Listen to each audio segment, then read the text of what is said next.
Welcome to ఉదయం news bulletin. ముందుగా headlines చూద్దాం. పశ్చిమ గోదావరి జిల్లా పెనుగొండలో సీఎం చంద్రబాబు పర్యటన. వాసవి కన్యకా పరమేశ్వర ఆత్మార్పణ దినం సందర్భంగా అమ్మవారికి ప్రత్యేక పూజలు. పెనుగొండలో కన్యకా పరమేశ్వర ఆత్మార్పణ దినాన్ని అధికారికంగా నిర్వహిస్తున్న ప్రభుత్వం.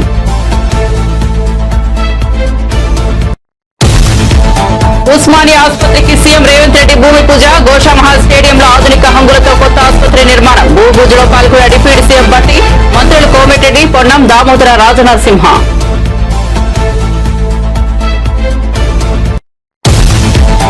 ఘనంగా ద్వారకా తిరుమలరావు పదవీ విరమణ వీడ్కోలు. యూనిఫామ్ ఉండదంటేనే భావోద్వేగంగా ఉందన్న ద్వారకా తిరుమలరావు. సర్వీసులో అనేక సవాళ్లను చూశానని వ్యాఖ్య.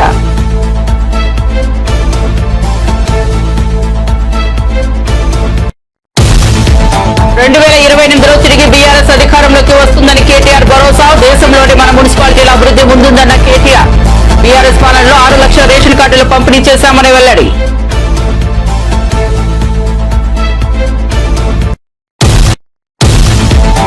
తిరుమలలో రథసప్తమి వేడుకలకు టీటీడీ విస్తృత ఏర్పాట్లు. భక్తుల రద్దీ నేపథ్యంలో సర్వదర్శనం టోకెన్లు రద్దు. రథసప్తమి సందర్భంగా 8 లక్షల లడ్డూ ప్రసాదం సిద్ధం.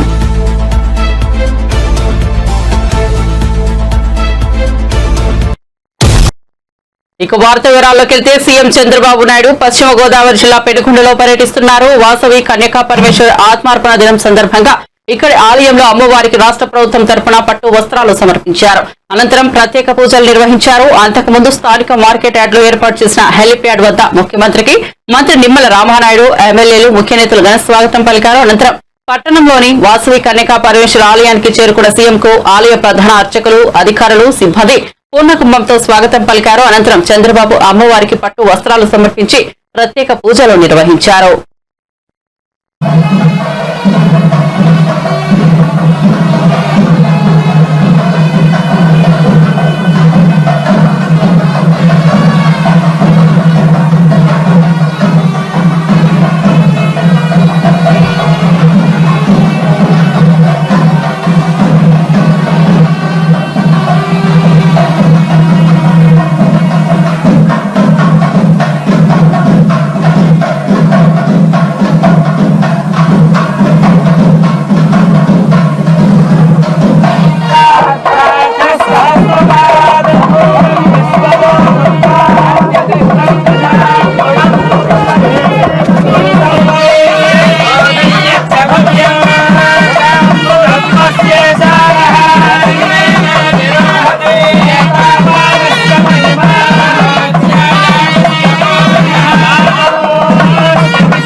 మహల్లో కొత్త ఉస్మానియా ఆసుపత్రి నిర్మాణానికి సీఎం రేవంత్ రెడ్డి శంకుస్థాపన చేశారు. 2000 పడకల సామర్థ్యం, 30 విభాగాలతో ప్రపంచ స్థాయి వైద్య సేవలు అందించేందుకు ఈ ఆసుపత్రి నిర్మిస్తున్నారన్నారు.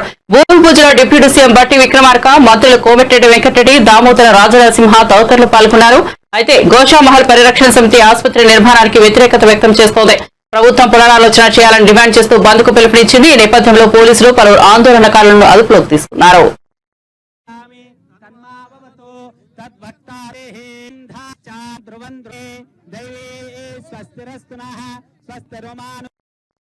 రాష్ట్రంలో కూటమి ప్రభుత్వం 7 నెలల్లో చేసిన 1.19 కోట్ల అప్పులపై వెంటనే శ్వేతపత్రం విడుదల చేసి ఆ అప్పు ఎలా ఖర్చు చేశారో చెప్పాలని వైఎస్ఆర్సీపీ అధికార ప్రతినిధి కాకుమాను రాజశేఖర్ డిమాండ్ చేశారు. ఆ బాధ్యతగా CM Chandrababu, deputy CM Pawan Kalyan పై ఉందని ఆయన తేల్చి చెప్పారు. రాజకీయాల్లో తనంత అనుభవజ్ఞుడు లేడని చెప్పే చంద్రబాబు ఎన్నికల ముందు గొప్పగా ప్రచారం చేసిన సూపర్ 6 హామీలు అమలు చేయకుండా సాకులు చెప్పడం సరికాదని స్పష్టం చేశారు.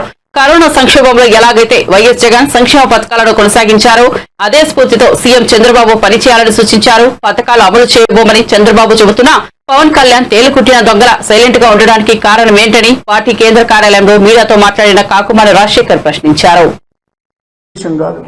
చంద్రబాబు నాయుడు గారికి చాలా క్లారిటీ ఉంది. ఎందుకంటే దాదాపు మరి ఇది 4వసారి ముఖ్యమంత్రిగా ఉన్నటువంటి పరిస్థితులు ఉన్నాయి. ప్రతిసారి కూడా ఇచ్చిన హామీలు నెరవేర్చకుండా ప్రజలకు ఏదైతే మేనిఫెస్టోలో పెట్టారో అది నెరవేర్చకుండా ఉండడం అనేటువంటిది మేనిఫెస్టోని తుమ్మలో దొక్కటం అనేటువంటిది పరిపాటమైనటువంటి విషయం. చంద్రబాబు నాయుడు గారు క్లారిటీ ఉంది ఎన్నికల ముందే ఆయన మేనిఫెస్టోపై, కానీ ఇక్కడ ప్రజలకే క్లారిటీ ఉండాల్సినటువంటి అవసరం ఉంది. ప్రజలు తెలుసుకోవాలా. పదే పదే మోసపోతా ఉన్నారు. పదే పదే ఏదైతే ఆయన వాగ్దానాలు చేస్తున్నారో, ఏదైతే మేనిఫెస్టోలో పెడతా ఉన్నారో అవి నెరవేర్చకపోయినప్పటికి కూడా మళ్ళీ మళ్ళీ ప్రజలకి అబద్ధాలు చెప్పి ప్రజల్ని మోసగించి అమలు కాని వాగ్దానాలను ఎన్నికల మేనిఫెస్టోలో పెట్టి ఎన్నికలకు వెళ్ళినా కూడా మరి అనేక సార్లు విజయం సాధిస్తున్నారంటే ప్రజలకి క్లారిటీ ఉండాల్సినటువంటి అవసరం ఉంది. ఇందులో కొసమెరుపు ఏంటంటే బీజేపీకి ఒక క్లారిటీ ఉంది. అందుకే మేనిఫెస్టో ఎప్పుడైతే విడుదల చేస్తున్నారో బీజేపీ నాయకులు ఈ అమలు కానటువంటి వాగ్దానాలు వీటికి దూరం ఉండాల్సినటువంటి అవసరం ఉందని ఆలోచన చేసుకున్నారేమో, కనీసం మేనిఫెస్టోని ముట్టుకోవడానికి కూడా ఇష్టపడకుండా దూరంగా నిలబడ్డటువంటి పరిస్థితులను రిలీజ్ చేసేటువంటి సందర్భంలో అయితే ఇక్కడ వీళ్ళకి ఈరోజు ఏదైతే అధికారం ఉందో కూటమికి కొద్దిగా సిగ్గుండాల ప్రజలు ఏమనుకుంటున్నారు అనేటువంటి ఆలోచన, లేదా ప్రజలు వీళ్ళు చేస్తున్నటువంటి పరిపాలన ప్రజలు ఏ విధంగా వ్యతిరేకిస్తున్నారో, ప్రజలు ఏ విధంగా నిరసనలు తెలియజేస్తున్నారో అనేటువంటి విషయాన్ని కూడా పట్టించుకోకుండా వీళ్ళ పరిపాలన చేసుకుంటూ వెళ్తా ఉన్నారు. అంటే ప్రజల ఆకాంక్షకు అనుగుణంగా పరిపాలన జరగడం లేదు అనేటువంటి మాట వాస్తవం. ఇక్కడ పరిపాలనలో ఈ కూటమి పట్టుకోల్పోవడం జరిగింది. అంటే వీళ్ళు ప్రస్తుతానికి ఇక్కడ 3 ముక్కలాట ఆడుతా ఉన్నారు ఈ ప్రభుత్వాల కూటమిలో. ఒకటి చంద్రబాబు నాయుడు గారు, మరొకటి పవన్ కళ్యాణ్ గారు, మరొకటి లోకేష్ గారు. వీళ్ళ ముగ్గురు 3 ముక్కలాట ఆడుతా ఉన్నారు తప్పితే ప్రజల సంక్షేమం గురించి పట్టించుకోకుండా అక్రమ కేసులకు లేదా డైవర్షన్ పాలిటిక్స్ కి పాల్పడుతున్నారు. సమైక్య రాష్ట్రంలో మున్సిపాలిటీలు మురికి కూపాలుగా ఉండేవని, బల్దియాలు అంటే కాయా పియా చల్దియా అనే సామెత ఉండేదని BRS working president Kalvakuntla Taraka Ramarao అన్నారు. తెలంగాణ భవన్లో జరిగిన మున్సిపల్ చైర్పర్సన్ సన్మాన కార్యక్రమంలో కేటీఆర్ పార్టీ సీనియర్ నాయకులు పాల్గొన్నారు. ఈ సందర్భంగా ఆయన మాట్లాడుతూ బీఆర్ఎస్ ప్రభుత్వం ఏర్పడ్డాక కేసీఆర్ పట్టణాల అభివృద్ధి కోసం ప్రత్యేక విజన్ తో పనిచేయాలని దిశానిర్దేశం చేశారన్నారు. అందుకే ఆర్థిక ఇంజిన్లుగా ఉండే పట్టణాలను వాటిని సమగ్రంగా డెవలప్ చేయాలని అనేక కార్యక్రమాలు చేపట్టామన్నారు. పట్టణీకరణ ఆపాలని కొన్ని దేశాలు చేసిన ప్రయత్నాలు విఫలమయ్యాయన్నారు. పట్టణాల విస్తరణ ఆపడం వీలు కాదు, కానీ ప్రభుత్వాలకు వాటిని సమగ్రంగా అభివృద్ధి చేయడానికి మాత్రం అవకాశం ఉంటుందన్నారు.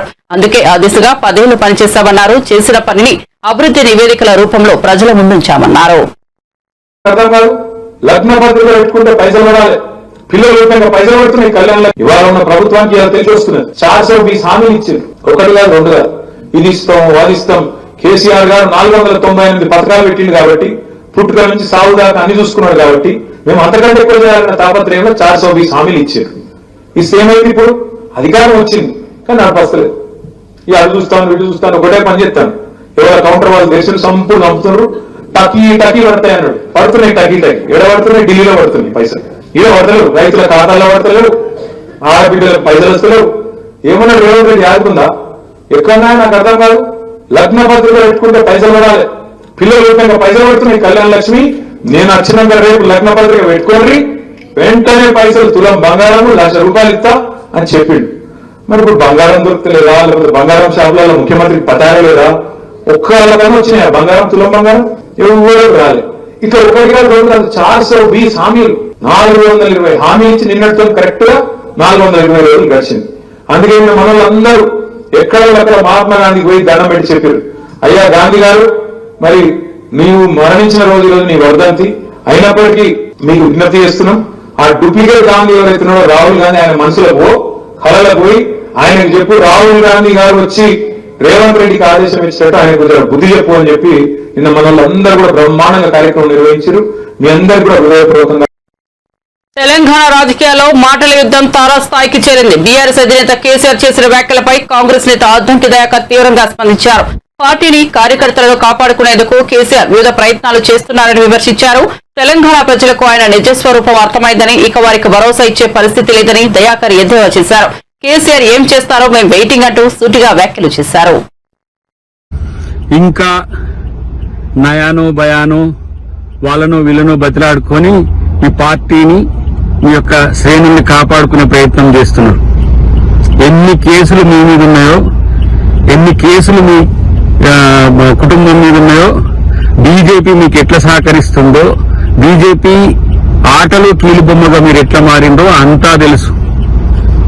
ఈ రోజు నేనంటున్నా, తెలంగాణ సమాజానికి ద్రోహం చేసి భారతీయ జనతా పార్టీ ముసుగులో భారత్ రాష్ట్ర సమితి అని పెట్టుకొని మళ్ళా తెలంగాణ అని తెలంగాణ సెంటిమెంట్ తగిలిస్తే మిమ్మల్ని ప్రజలు ఎట్లా స్వీకరిస్తారో చూద్దాం. దీనికోసమే మేము కూడా చూస్తున్నాం.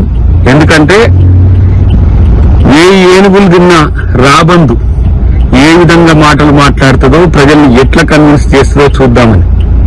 మామూలుగా ఉన్నా ఇంకెట్లా ఉన్నా మేము సిద్ధం, కాంగ్రెస్ కార్యకర్తలు సిద్ధం, కాంగ్రెస్ ప్రభుత్వం కూడా సిద్ధం అనే విషయాన్ని గుర్తుపెట్టుకుంటే మంచిది. ఇంకా తెలంగాణలో మీ రాజకీయ భవిష్యత్తు ఉంటది అనుకోవడం మూర్ఖత్వమే, ఇంకా భ్రమనే అని చెప్పి నేను చెప్తున్నా. ఎందుకంటే ఇంకా తెలంగాణ ప్రజలు మిమ్మల్ని భరించడానికి సిద్ధంగా లేరనే విషయం మీరు బయటకు వచ్చినాక తెలుస్తుంది. తస్మాత్ చూసుకోండి.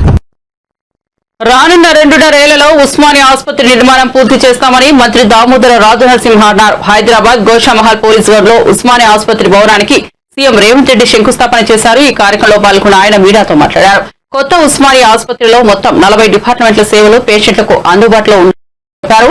మారుమూల ప్రాంతం నుంచి పేదవాడు ఏ ట్రీట్మెంట్ కోసం ఉస్మానియాకు వచ్చినా అది లేదు అనకుండా వైద్య సేవలు అందిస్తామన్నారు. 2700 కోట్ల వ్యయంతో అత్యాధునిక సౌకర్యాలతో అంతర్జాతీయ స్థాయిలో ఆసుపత్రి నిర్మిస్తామని మంత్రి దామోదర రాజనరసింహ పేర్కొన్నారు.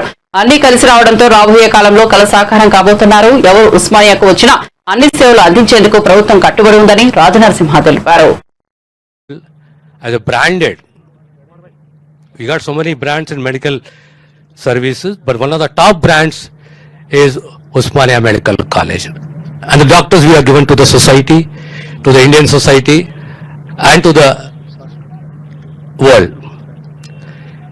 వీళ్ళు కళ అందరిది, మాకు కొత్త ఆసుపత్రి కావాలని చెప్పేసి ఈ ప్రక్రియ మొదలై సుమారు 6 మాసాలలో ముఖ్యమంత్రి గారు రేవంత్ రెడ్డి గారు ఓ పట్టుదలతోటి హాస్పిటల్ని షిఫ్ట్ చేయదు ఇతర ప్రాంతాలకు కొంతమంది ప్రపోజల్ పెట్టారు. చెంచలూర ప్రాంతము గవర్నమెంట్ ల్యాండ్ ఉంది, గవర్నమెంట్ ప్రింటింగ్ ప్రెస్ ఉంది. ఆ ఏరియాలో ఇంకా వేరే ఏరియాలో గవర్నమెంట్ ల్యాండ్ అవైలబుల్ ఉంటుందో అక్కడ హాస్పిటల్ ఏర్పాటు చేయాలని చెప్పి. కానీ గత 100 సంవత్సరాలు 1919 నుంచి 1919 ఫస్ట్ అఫ్జల్గంజ్ హాస్పిటల్, తర్వాత ఉస్మానియా హాస్పిటల్, సుమారుగా 10-12 కిలోమీటర్ల రేడియస్లో వేలాది ఇళ్లకు కుటుంబాలకు ఒక భరోసా, వైద్య సేవలు ఒక భరోసా, ఓ బ్రాండ్, ఓ నమ్మకాన్ని కల్పించిన ఉస్మానియా హాస్పిటల్ని ఎక్కడ తీసుకుపోకూడదు, ఎక్కడ దగ్గరగా ల్యాండ్ అవైలబుల్ ఉంటుందో అక్కడ మనం నిర్మించాలనే ఓ నిర్ణయం తీసుకొని ఇప్పుడున్న ఉస్మానియా హాస్పిటల్ సుమారు 22 ఎకరాలు. ఈ గోషామహల్ మొత్తం ల్యాండ్ 38.5 ఎకరాలుంటే ఈ హాస్పిటల్కు 26 ఎకరాల 32 గుంటలు. దానికి తోడు 32 లక్షల పైచిలుకు స్క్వేర్ ఫీట్, 5 భాగాలు, in patient, out patient, residency, auditorium, academic, ఇవన్నీ భాగాలుగా విభజించి 2000 పడకలు. దానికి తోడు ఇంకా 8 డిపార్ట్మెంట్స్ పెంచడం జరిగింది. 8 departments, we have added 8 more departments.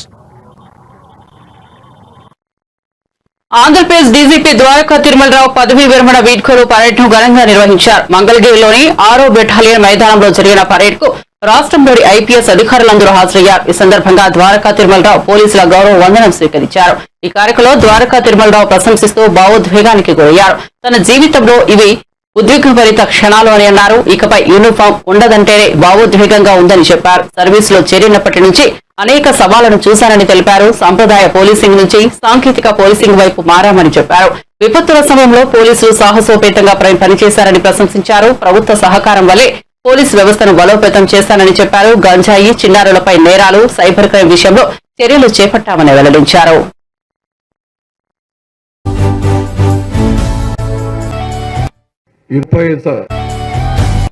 ఈరోజు డీజీపీగా పదవి విరమణ చేయడం ఒక అంశం అయితే 35 సంవత్సరాల ఇండియన్ పోలీస్ సర్వీస్ నుంచి నిష్క్రమణ చెందడం అనేది ఇంకా ప్రత్యేకమైన విషయం. ప్రతిష్టాత్మకమైన ఇండియన్ పోలీస్ సర్వీస్ నుంచి 35 సంవత్సరాలుగా సాగిన ప్రయాణం నా మదిలో ఎన్నో ఆలోచనలు, ఉద్విగ్నభరిత క్షణాలు, ఈ సర్వీసు, ఈ ప్రయాణం, ప్రస్థానానికి సంబంధించిన ఈ తాలూకు జ్ఞాపకాలు వెళ్తున్నాయి. ఈ రోజు ఉదయం యూనిఫామ్ ధరిస్తుండగా అదొక ప్రత్యేక అనుభూతి. సర్వీస్ మొత్తం యూనిఫామ్డ్ అసైన్మెంట్ లో లేనప్పటికీ దశాబ్దాలుగా శరీరాన్ని అంటుకొని ఉన్నటువంటి యూనిఫామ్ ఇక రేపటి నుంచి లేదు కదా అనే ఆలోచన, అది ప్రత్యేకమైన ఎమోషన్. బాధలను, సంతోషాలను ఇది ఒక ఎమోషన్. ఖచ్చితంగా సాటిస్ఫైయింగ్ అని అనగలను. ఈ సందర్భంగా మీరు అందించిన, ఇన్ని సంవత్సరాలుగా అందించిన సహకారాన్ని జ్ఞప్తికి తెచ్చుకుంటూ, నా ఆలోచనలు, అనుభవాలు పంచుకుంటూ మీ అందరి దగ్గర సెలవు తీసుకునే ప్రయత్నం. 35 సంవత్సరాల క్రితం మసూరులో ఫౌండేషన్ కోర్సుతో ప్రారంభమైనటువంటి ప్రయాణం ప్రత్యేకంగా గుర్తు చేసుకోవాల్సిన వ్యక్తి ఆ రోజు మా LBSNA మసూరి అకాడమీ డైరెక్టర్, మీ అందరికీ తెలిసినటువంటి వ్యక్తి సత్యానందన్ గారి ఫాదర్ యుగంధర్ IAS గారు, వారు మా డైరెక్టర్ అన్నట్టు. సర్దార్ వల్లభాయ్ పటేల్ నేషనల్ పోలీస్ అకాడమీలో బేసిక్ కోర్సు డైరెక్టర్ గారు. అనేక మంది గురువులు ఉన్నప్పటికీ మా పైన చెరగని ముద్ర వేసినటువంటి వ్యక్తి S. Ramakrishnan, deputy director BCS. Asifabad జిల్లా కాగజ్ నగర్ లో ఆలయ దొంగతనం కలకలం రేపింది. ఓల్డ్ కాలనీలో ఉన్న శ్రీ ఉమామహేశ్వర మార్కండేయ దేవాలయంలో దుండగులు చోరీకి పాల్పడ్డారు. ఆలయ ద్వారం పగలగొట్టి నగదు, వెండి ఆభరణాల హుండీని ఎత్తుకెళ్లారు. ఆలయ పూజారి వెంటనే 100 కు డయల్ కు సమాచారం అందించగా పోలీసులు సంఘటనా స్థలానికి చేరుకుని దర్యాప్తు ప్రారంభించారు. ఈ ఘటన స్థానిక భక్తుల్లో ఆందోళనకు గురి చేస్తోంది.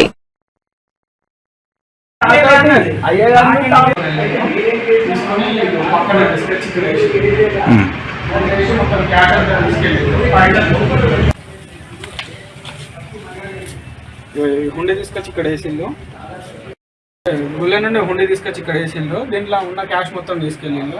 సిల్వర్ గోల్డ్ కూడా ఉండే, అది కూడా తీసుకెళ్ళిండు. కాయిన్స్ మొత్తం వదిలేసిండు.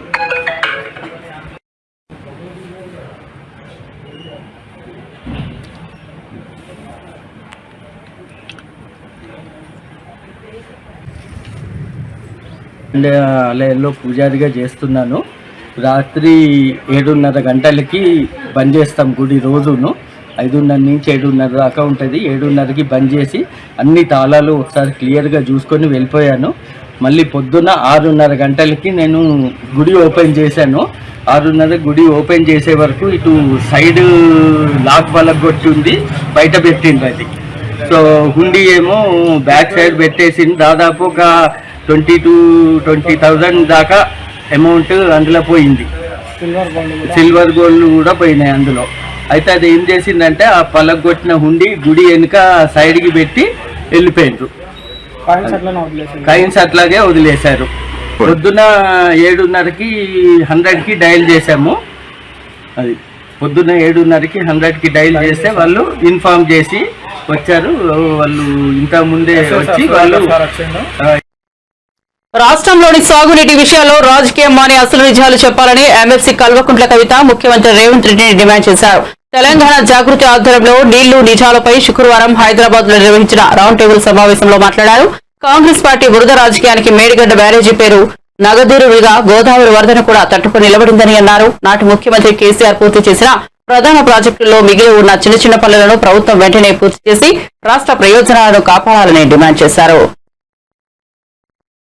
కంచుకట్ల సుభాష్ గారు ఫ్లోరోసిస్ అంశంపై మాట్లాడడానికి వచ్చిన వారు, అట్లానే బొల్ల శివశంకర్ గారు, దేవి ప్రసాద్ అన్న గారు,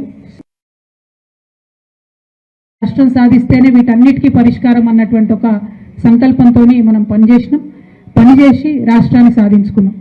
మరి రాష్ట్రం సాధించుకున్న తర్వాత ప్రథమ ప్రాధాన్యతగానే మనం నీటి వనరులను ఎంత తొందరగా వీలైతే అంత తొందరగా మన పొలాలకు మళ్లించుకోవాలనేటటువంటి సత్సంకల్పంతో పనిచేసినటువంటి విషయం కూడా మీ అందరికీ తెలిసిందే. కేసీఆర్ గారి నాయకత్వంలో అనేక మంది ఇంజనీర్లు, మేధావులు, ప్రజాప్రతినిధులు అవిశ్రాంతంగా 10 సంవత్సరాలు పనిచేసిన తర్వాతనే మరి ఇవాళ మనం ఏదైతే 1 కోటి ఎకరాల మాగాణంగా తెలంగాణను చూస్తున్నామో అది సాధ్యపడిందన్న విషయాన్ని కూడా మనందరం ఒకసారి గమనంలోకి తీసుకోవాలి. ఊరికేనే రాలేదు. ఈ 10 సంవత్సరాలు ఎంతోమంది పెద్దలు, మేధావుల మెదడు కరిగించి దానికి ఇంజనీర్లు రూపకల్పన చేసి అనేక మంది కష్టపడితేనే ఇవాళ 1 కోటి ఎకరాల పైచిలకు తెలంగాణలో నీళ్ళు ఇచ్చుకోగలుగుతా ఉన్నాం. ఇంటింటికి 100% తాగునీరు ఇచ్చుకోగలుగుతా ఉన్నాం అన్న విషయాన్ని మనం గమనించుకోవాలి. అంటే తెలంగాణ సమగ్ర అభివృద్ధిలో నీటి వనరులను మనం మన పొలాలకు మళ్లించుకోవడం అనేటటువంటిది ఒక కోర్ పాలసీగా, ఒక వెన్నుముకగా పెట్టుకొని ముందుకు పోయినాం. కాబట్టే ఇవాళ తెలంగాణ సమగ్ర అభివృద్ధిలో నీటి వనరుల యొక్క ప్రాధాన్యత వచ్చింది అనేటటువంటి విషయాన్ని కూడా మనం ఆలోచన చేయాలి. అంటే ఆ thought process, water is very important అన్న థాట్ ప్రాసెస్ని మరి ఇప్పుడు స్లోగా ఇగ్నోర్ అవుతున్న విషయాన్ని కూడా మనం గమనించుకోవాలి. ఉమ్మడి ఆంధ్రప్రదేశ్లో మీ అందరికీ తెలిసిందే 60 ఏళ్లలో కేవలం 50 లక్షల ఎకరాలకు నీళ్ళు ఇచ్చే విధంగా వాళ్ళు ప్రయత్నం చేశారు మన తెలంగాణ ప్రాంతంలో 60 సంవత్సరాలలో. కానీ 10 ఏళ్లలోనే మనము 1 కోటి ఎకరాల పైచీలకు నీళ్ళు ఇచ్చుకోగలిగినాం తెలంగాణలో అన్న విషయాన్ని కూడా మనం గమనించుకోవాలి. కాలంతో పోటీపడి ప్రపంచంలోనే అతిపెద్ద లిఫ్ట్ ఇరిగేషన్ స్కీమ్ అయినటువంటి మనం కాళేశ్వరంని నిర్మించుకోవడం జరిగింది. అత్యంత తొందరగా నిర్మించుకోవడం జరిగింది. ఓవరాల్గా రాష్ట్రం ఏర్పడినటువంటి 10 ఏళ్లలో 1,24,00,000 ఎకరాల సాగునీరు వచ్చే విధంగా ప్రాజెక్టులలో ప్రధాన పనులన్నీ కూడా మనం పూర్తి చేసుకోగలిగినాం. ప్రతి ఊర్లో చెరువులను బాగు చేసుకున్నాం. మిషన్ కాకతీయ ద్వారా దాదాపు 15 లక్షల ఎకరాలకు కూడా నిరంతరాయంగా నీరిచ్చుకోవడం జరిగింది. కేటీఆర్, హరీష్ రావు తర్వాత ప్రభుత్వంపై విషం కక్కే వంతు ఇప్పుడు బీఆర్ఎస్ ఎమ్మెల్సీ కవితకు వచ్చిందని కాంగ్రెస్ ఎంపీ చామల కిరణ్ కుమార్ రెడ్డి విమర్శించారు. గోదావరి, కృష్ణా జలాలపై తెలంగాణ ప్రభుత్వానికి చిత్తశుద్ది లేదని మాట్లాడుతున్న కవిత బీఆర్ఎస్ కట్టిన కాళేశ్వరం ప్రాజెక్టు నిలబడిందని చెబుతున్నారు. అది నిలబడలేదు, పేకమేలా కూలిందని తెలుసుకోవాలని హితవు పలికారు. జైల్లో కవిత బిజీగా ఉన్న సమయంలో పేపర్లో వచ్చిన వార్తలు చదవనట్లు ఉన్నారని సెటైర్ వేశారు. గోదావరి, కృష్ణా జలాలపై చిత్తశుద్ధి లేదు అని చెప్పే ప్రయత్నం చేస్తున్నట్టు ఈరోజు రౌండ్ టేబుల్ కాన్ఫరెన్స్ లో ఎక్కడో మాట్లాడినట్టు. కాళేశ్వరం ప్రాజెక్టు, మీరు కట్టిన కాళేశ్వరం ప్రాజెక్టు మేరానగా ధీరుడిలా, అంటే మగధీరుడిలా ఏదో మీరు చెప్తున్నారు ఇందాకేదో మీ కవిత్వంలో నిలబడింది అని చెప్తున్నారు. అది నిలబడలే, పేకలలాగా కుప్ప కూలిపోయింది. మీరు మధ్యన జైల్లో బిజీ ఉన్నప్పుడు, అరెస్ట్ అయ్యి బిజీ ఉన్నప్పుడు, లేకపోతే పేపర్లు మీరు చదవకనో మీకు తెలవనట్టుంది, ఘోష్ కమిటీ, విచారణ కమిటీ ముందు అధికారులు, ఇంజనీర్లు, అధికారులు అలాగే కన్స్ట్రక్షన్ కంపెనీలు వాస్తవాలు చెప్పే దీనికి ఈ కాళేశ్వరం కూలిపోవడానికి కారణం ఎవరు? మరి ఈ రోజు మీరు ఏదో విధంగా రాజకీయం మాట్లాడాలని, ఏదో విధంగా డైవర్షన్ పాలిటిక్స్ చేయాలని గోదావరి జలాలపై మీరు కట్టిన కాళేశ్వరం ప్రాజెక్టే కూలిపోయింది. 1945 నుంచి మొదలు పెట్టుకుంటే Sriram Sagar, Yellampalli, Devadula, Nizam Sagar, Singur, upper Maner, lower Maner, middle Maner 1935 నుంచి మొదలు పెడితే 2004 దాకా కాంగ్రెస్ హయాంలో కట్టినటువంటి గోదావరి జలాల మీద ప్రాజెక్టులు ఏవి కూడా కూలిపోలే. మీ హయాంలో మీరు 1,50,000 కోట్లు ప్రజాధనాన్ని దుర్వినియోగం చేసి కట్టిన కాళేశ్వరం ప్రాజెక్టే ఎందుకు కూలిపోయింది? రూర్కి ఐఐటి వాళ్ళు కూడా చెప్పిర్రు, ఇది కేవలము అసమర్థత పాలన, ఫామ్ హౌస్ లో పండుకొని డిజైన్లు గీయడం వల్లనే కాళేశ్వరం కూలిపోయిందని తెలంగాణ ప్రజలకు అర్థమైంది. కాబట్టి మిమ్మల్ని అధికారం నుంచి పక్కకు పైదొలగించిర్రు. మాకు చిత్తశుద్ధి ఉంది, మేమేం చేయాలనో మాకు క్లారిటీ ఉంది. ఇకపోతే కృష్ణా జలాల గురించి చెప్తుర్రు. రాజకీయం చేయడం ఒక్కటే కాదు లక్ష్యం, వాస్తవాలు తెలుసుకొని తెలంగాణ ప్రజలకు వాస్తవాలు కూడా చెప్పే ప్రయత్నం చేయాలి. మీరు మీ అవినీతి అసమర్థ పాలన వల్లనే ఆ రోజు పోతిరెడ్డిపాడు ప్రాజెక్టులో రోజుకు 2 TMCల నీళ్లు జగన్ రెడ్డి తీసుకుపోతుంటే నిమ్మకు నీరెత్తినట్టున్నారు. మీరు మీ హయాంలోనే పోతిరెడ్డి ప్రాజెక్టు 40,000 క్యూసెక్కుల నుంచి 90,000 క్యూసెక్కుల వరకు పెరిగినటువంటి పరిస్థితి ఎవరి హయాంలో జరిగింది? మీ హయాంలోనే. కృష్ణా జలాల విషయంలో మీరు రాయలసీమను రత్నాల సీమ చేస్తా అని చెప్పి మీరు ఏదైతే రోజా గారింటికి రాయలసీమలో పోయి చేపల పులుసు తిని ఆ రోజు చెప్పొచ్చిన విషయం చూస్తేనే అర్థమవుతుంది. తెలంగాణ ప్రజల చెవులో పువ్వులు పెట్టడానికే మీరు ఇప్పుడు ప్రయత్నం చేయొద్దు. పదే రోజు ఏదో విధంగా కాంగ్రెస్ ప్రభుత్వం సంవత్సర పాలన కాంగ్రెస్ ప్రభుత్వాన్ని తప్పుదో పట్టియనికి ప్రయత్నం చేస్తున్నారు. మాకు చిత్తశుద్ధి ఉంది. మేము కృష్ణా గోదావరి జలాలను కాపాడుకోవడంలో మేము ఎట్టి పరిస్థితిలో మేము దేనికైనా తెగిస్తాం. మీ మాదిరిగా ఆ రోజు మాట్లాడినట్టు తిరుమలలో రథసప్తమి వేడుకలు అట్టహాసంగా జరగనున్నాయి. భక్తులు భారీగా తరలి వచ్చే అవకాశం ఉండటంతో టీటీడీ విస్తృత ఏర్పాట్లు పూర్తి చేసింది. టీటీడీ చైర్మన్ బీఆర్ నాయుడు ప్రకటించిన ప్రకారం రథసప్తమి రోజున పలు ఆర్జిత సేవలు ఏకాంతంగా నిర్వహించనున్నారు. ఈ సందర్భంగా సిఫారసు లేఖల దర్శనాలు రద్దు చేయగా తిరుపతిలో జారీ చేసే సర్వదర్శనం టోకెన్లు కూడా నిలిపివేశారు. నేరుగా వచ్చే భక్తులకు వైకుంఠం క్యూ కాంప్లెక్స్ ద్వారా దర్శన ఏర్పాట్లు చేశారు. మాడ వీధుల్లో వాహన సేవల దర్శనాలకు ఎటువంటి ఇబ్బంది లేకుండా ప్రత్యేక ఏర్పాట్లు చేపట్టారు. భక్తుల కోసం 8 లక్షల లడ్డూ ప్రసాదాలను అందుబాటులో ఉంచినట్లు టీటీడీ వెల్లడించింది.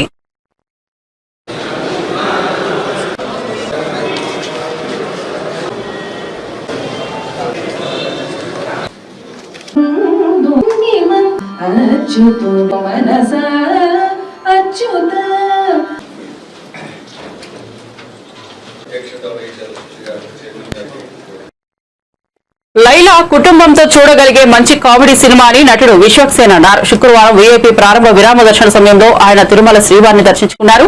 టీటీడీ అధికారులు ఆయనకు స్వాగతం పలికి దర్శన ఏర్పాట్లు చేశారు. అనంతరం మీడియాతో మాట్లాడిన విశ్వక్ లైలా చిత్రం ఫిబ్రవరి 14న విడుదల కానున్న సందర్భంగా శ్రీవారిని దర్శించుకున్నట్లు తెలిపారు.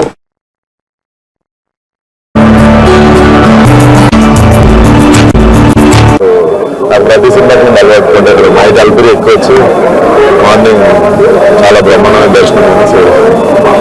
14 రిలీజ్ కాబట్టి మళ్ళీ రిలీజ్ తర్వాత కూడా లైలాకి రావడం జరుగుతుంది. నెక్స్ట్ ప్రస్తుతం అయితే 14 లైలా రాగానే వారం కాగానే నెక్స్ట్ ప్రాజెక్ట్ ఏమైనా చేస్తాం.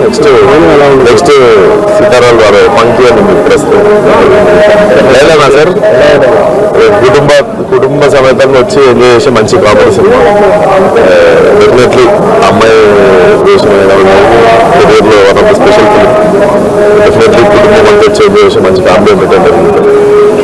సో ఈరోజు ఇక్కడ రత్తమ్మ అనే సాంగ్ మన ఎస్వి కాలేజ్లో రిలీజ్ చేస్తున్నాము. ఫోక్ సాంగ్ 6వ తారీఖు ట్రైలర్ వస్తుంది.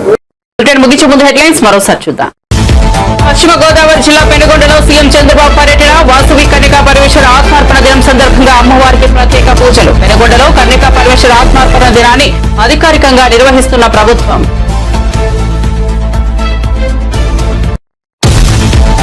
ఉస్మానియా ఆసుపత్రికి సీఎం రేవంత్ రెడ్డి భూమి పూజ. గోషామహల్ స్టేడియంలో ఆధునిక హంగులతో కొత్త ఆసుపత్రి నిర్మాణం. భూ పూజలో పాల్గొన్న డిప్యూటీ సీఎం భట్టి, మంత్రులు కోమటిరెడ్డి, పొన్నం, దామోదర రాజనరసింహ.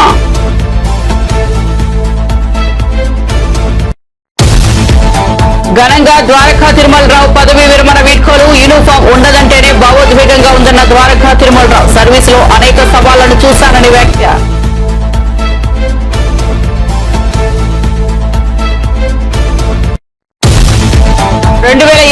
తిరిగి బీఆర్ఎస్ అధికారంలోకి వస్తుందని కేటీఆర్ భరోసా. దేశంలోని మన మున్సిపాలిటీల అభివృద్ధి ముందుందన్న కేటీఆర్. బీఆర్ఎస్ పాలనలో 6 లక్షల రేషన్ కార్డులు పంపిణీ చేశామని వెల్లడి.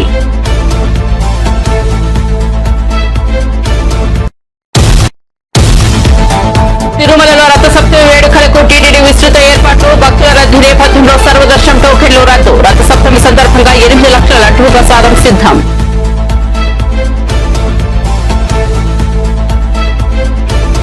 మరిన్ని అప్డేట్స్ కోసం చూస్తూనే ఉండండి ఉదయం న్యూస్.